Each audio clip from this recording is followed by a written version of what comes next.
முதல் வாசகம். திருத்தூதர் பணிகள் நூலிலிருந்து வாசகம். அதிகாரம் 25, இறை வசனங்கள் 13 தொடக்கம் 21 வரை. அந்நாள்களில் அகிரிப்பா அரசனும் பெர்னிக்கியுவும் பெஸ்தை சந்திக்க செசாரியா வந்தனர். அவர்கள் பல நாள்கள் அங்கு தங்கியிருந்த போது பெஸ்து பவுலுக்கு எதிரான வழக்கை அரசனிடம் எடுத்து கூறினார். பெலிக்சு கைதியாக விட்டு சென்ற ஒரு மனிதர் இங்கு இருக்கிறார். நான் எருசலேமில் இருந்தபோது தலைமை குருக்களும் யூதரின் மூப்பர்களும் அவரை பற்றிய வழக்கை என்னிடம் தெரிவித்து அவருக்கு எதிராக தீர்ப்பளிக்க வேண்டும் என்று கேட்டுக்கொண்டார்கள்.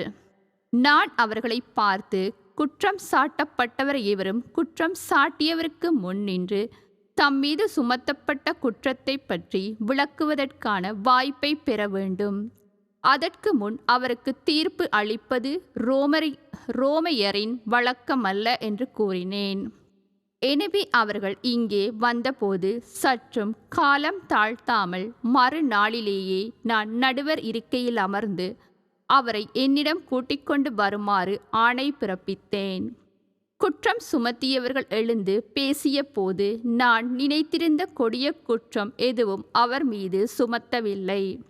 அவர்கள் அவருக்கு எதிராக சொன்னதெல்லாம் தங்கள் சமயத்திலுள்ள சில கருத்து வேறுபாடுகளாகத்தான் இருந்தன.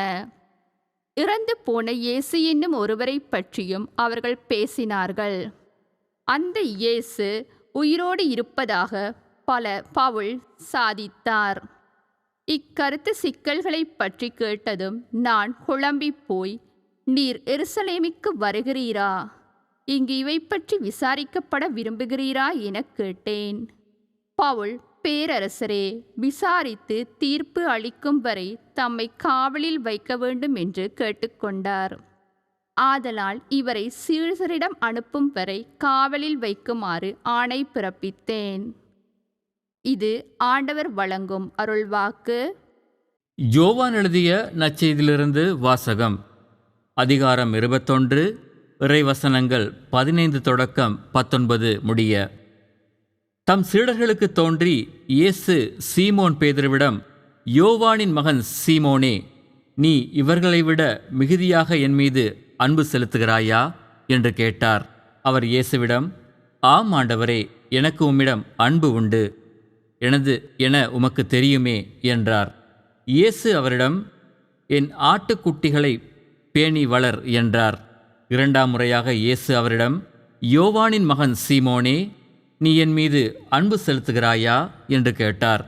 அவர் இயேசுவிடம், ஆம் ஆண்டவரே, எனக்கு உம்மிடம் அன்பு உண்டு என உமக்கு தெரியுமே என்றார். இயேசு அவரிடம், என் ஆடுகளை மேய் என்றார். மூன்றாம் முறையாக இயேசு அவரிடம், யோவானின் மகன் சீமோனே, உனக்கு என்னிடம் அன்பு உண்டா என்று கேட்டார். உனக்கு என்னிடம் அன்பு உண்டா என்று இயேசு மூன்றாம் முறை கேட்டதால் பேதுரு துயருற்று அவரிடம், ஆண்டவரே, உமக்கு எல்லாம் தெரியுமே, எனக்கு உம்மீது அன்பு உண்டு என்பது நீர் அறியாத ஒன்றா என்றார். இயேசு அவரிடம், என் ஆடுகளை பேணி வளர். நீ இளைஞனாக இருக்கும்போது நீயே இடையை கட்டிக்கொண்டு உனக்கு விருப்பமான இடத்தில் நடமாடி வந்தாய். உனக்கு முதிர்ந்த வயது ஆகும்போது நீ கைகளை விரித்து கொடுப்பாய். வேறொருவர் உன்னை கட்டி உனக்கு விருப்பமில்லாத இடத்திற்கு கூட்டி செல்வார் என உறுதியாக உனக்கு சொல்கிறேன் என்றார்.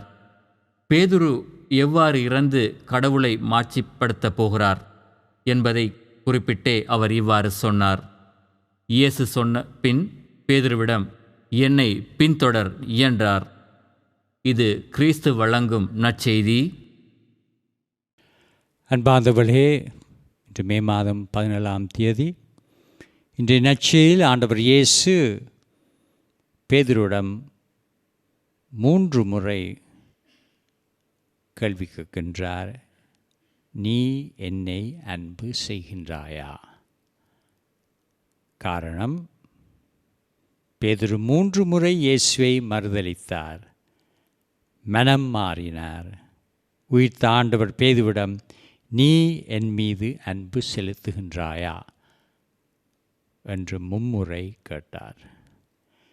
கிறிஸ்துவின் அன்பிலிருந்து நம்மை பிரிப்பது எது என்று கேள்வி கேட்கும் திருத்தூதர் பவுலடியார், அவருடைய அன்பிலிருந்து யாரும் நம்மை பிரிக்க முடியாது. அவரில் நாங்கள் இருக்கும் பொழுது ஒன்றுமே எங்களுக்கு பிரிக்க முடியாது.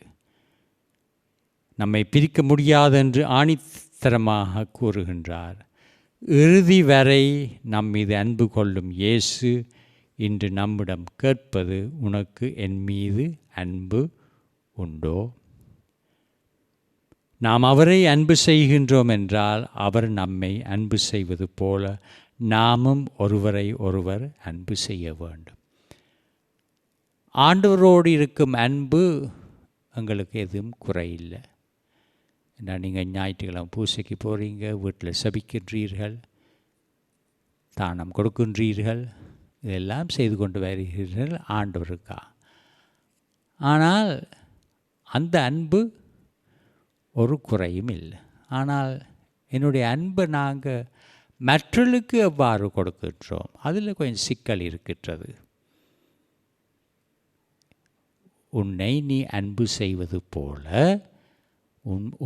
அயலாரையும் அன்பு செய். அதில் தான் சிக்கல் இருக்குது. மீண்டும் குடும்பம், தாய் தகப்பன், கணவன் மனைவி, பிள்ளைகள், உங்களிடையே இந்த அன்பு இருக்கின்றதா? நீங்கள் கேட்க வேணும். இந்த அன்பை நீங்கள் எவ்வாறு செயலாற்றுகிறீர்கள்? நன்றி சொல்லுவது, இதெல்லாம் முக்கியம். சற்று நேரம் கண்களை மூடிக்கொண்டு நாங்கள் சிந்திப்போம். என்னுடைய வாழ்வில் அன்பு இருக்கின்றதா? அன்பு சில போதாமல் இருக்கலாம். அந்த அன்புக்காக நாங்கள் செபிப்போம். இந்த அன்பை கூட்ட, அன்பை எப்படி கூட்டுறது? மீண்டும் கடவுளுக்கு கொடுக்கும் நேரம், அவரை பார்த்து கொண்டிருக்கிறது, அவருடைய வார்த்தையை வாசிக்கிறது, சிந்திக்கிறது, தியானிப்பு, இதெல்லாம் எங்களுக்கு அவசியம். அப்போ அவரோடு நாங்கள் வாழும் பொழுது அந்த அன்பை நாங்கள் மற்றவர்களுக்கும் எங்களுக்கு கொடுக்கக்கூடியதாக இருக்கின்றது. நன்றி.